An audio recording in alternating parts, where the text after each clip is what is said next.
On Coastal Living, we are celebrating senior care in more ways than one. Now, one big thing we want to watch out for, not only during the holiday season, but all year long, is fraud. There's so many different ways to get scammed, and our senior citizens are the most susceptible to this. So, we're able to sit down today with Jessica Reed. She is the president of risk for the Coastal Community and Teachers Credit Union. Thank you for joining us today, Jessica.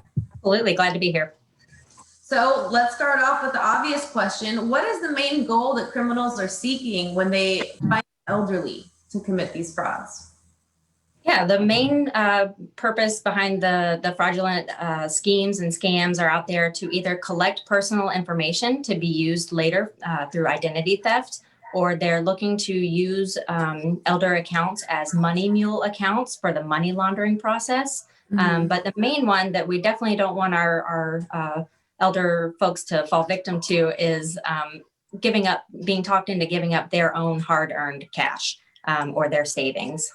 So those are the main goals of the fraudulent attempts. Okay, and I know I have been a victim to some of these fraudulent scams. I've had money taken from my account. It is the worst feeling. It's so violating. It's as if somebody was in your own home digging through your purse. It's terrible. Now tell me, what are the most common scams that the elderly face? According to a recent report from the Federal Trade Commission, who reports on these types of attempts, the top three that elders fall victim to are romance scams. So someone online that they've been coerced into, feeling that they have a relationship with, talked into, gained trust. They're being built out of millions of dollars. The second largest is prize, lottery, and sweepstakes scams.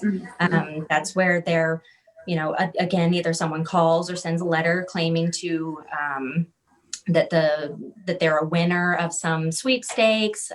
They'll usually request money in advance to pay for either taxes or customs fees in order to claim that prize, when in actuality there is no prize to claim. The third big one is government imposter.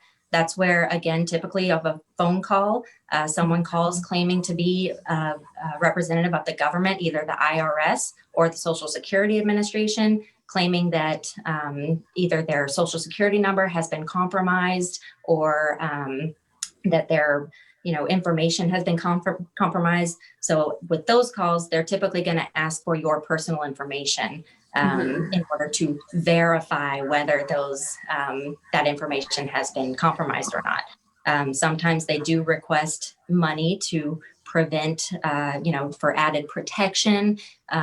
If they ask for payment in the form of a gift card, that's probably a really good indicator that it's not the government asking for that money in the form of a gift card. The government does not need any more Starbucks, okay? Correct. Yes, they don't need to shop on right. Yes. So we got a ton of information here. I think this is a very, very important interview because a lot of us really need to be cautious of this. I don't care what age you are, especially during the holiday season. But tell us where we can go for more information. Sure. I strongly recommend signing up for AARP's Watchdog Alerts. You can go to their website, aarp.org. They also have a fraud helpline that's available through their website as well. And if you feel like you have already become victim or do become victim of some of these fraud schemes, I strongly encourage reporting it to the Federal Trade Commission as well. This is how they help track and monitor these types of scenarios. So that's the Federal Trade Commission is at ftc.gov. And that way you can report, the circumstances surrounding your particular situation, and they can hopefully use that information to prevent it from happening to others. Perfect. Well, we got a lot of information today, and we really appreciate you, Jessica, for taking the time to share this with us. And of course, we have to give a big shout out to Coastal Community and Teachers Credit Union for offering us this valuable advice today. Thank you so much.